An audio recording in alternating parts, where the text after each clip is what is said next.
Uy, bumalik kayo dito.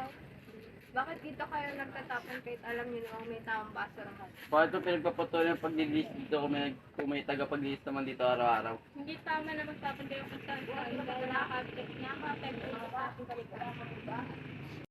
Sa mga salitang iyon, napagtanto nila Clark ang kahalagahan ng konsensya at ang papel nila sa pag-aalaga ng kalikasan.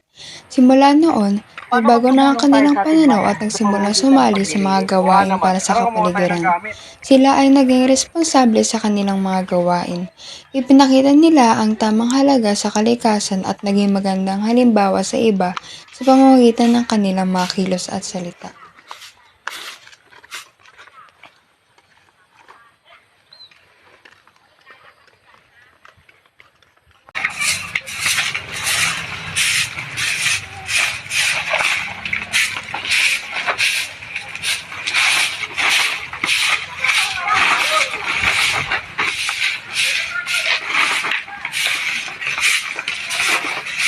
Magandang hapon sa inyo, Clark at Darwin.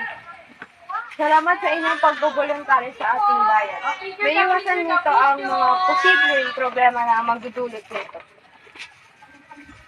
Salamat din sa inyo at kayo ang nagpaliwanag sa amin kung ano ang mahalaga dito sa ating bayan at kapaligiran.